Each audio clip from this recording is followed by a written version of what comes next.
بسم اللہ الرحمن الرحیم۔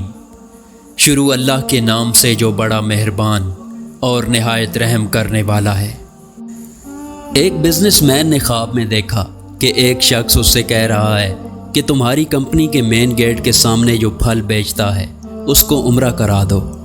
نیند سے بیدار ہوا تو اسے خواب اچھی طرح یاد تھا، مگر اس نے وہم جانا اور خواب کو نظر انداز کر دیا۔ 3 دن مسلسل ایک ہی خواب نظر آنے کے بعد وہ شخص امام کے پاس گیا اور اپنا خواب بیان کیا۔ امام صاحب نے کہا کہ اس شخص سے رابطہ کرو اور اسے عمرہ کروا دو۔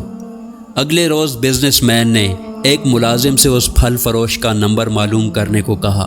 بزنس مین نے فون پر اس پھل فروش سے رابطہ کیا اور کہا کہ مجھے خواب میں کہا گیا ہے کہ میں تمہیں عمرہ کرواؤں، لہٰذا میں اس نیک کام کی تکمیل کرنا چاہتا ہوں۔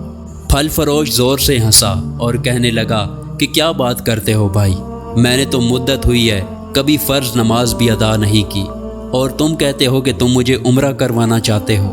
بزنس مین اصرار کرنے لگا اور اسے سمجھایا کہ میرے بھائی، میں تمہیں عمرہ کروانا چاہتا ہوں، سارا خرچہ میرا ہوگا۔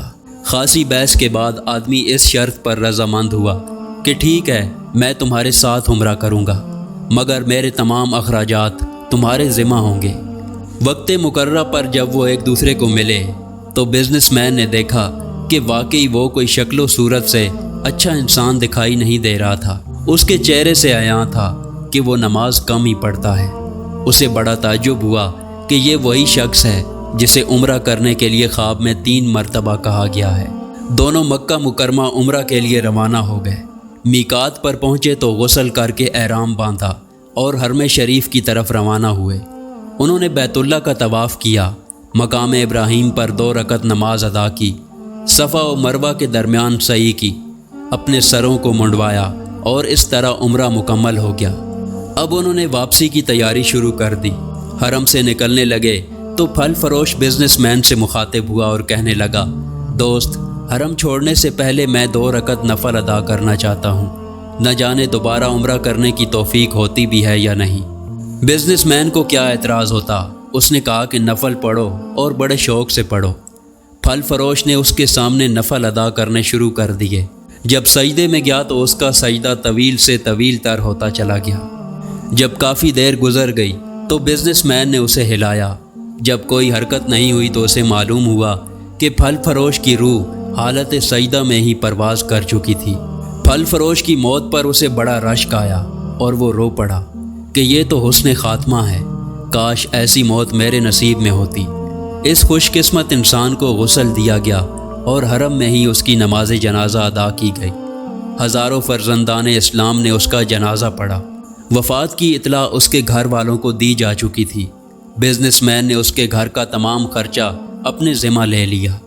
پھل فروش کی بیوی سے تعزیت کرنے کے بعد بزنس مین نے کہا، میں جاننا چاہتا ہوں کہ تمہارے شوہر کی ایسی کون سی عادت یا نیکی تھی کہ اس کا انجام اس قدر عمدہ ہوا اور اسے حرم میں سجدے کی حالت میں موت آئی۔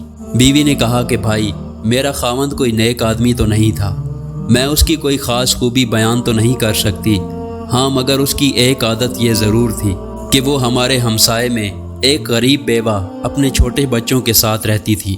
میرا شوہر روزانہ بازار جاتا تو جو چیز اپنے بچوں کے لیے کھانے پینے کی لاتا وہ اس بیوہ اور اس کے یتیم بچوں کے لیے بھی لاتا اور اس کے دروازے پر رکھ کر اسے آواز دیتا کہ میں نے کھانا باہر رکھ دیا ہے، اسے اٹھا لو۔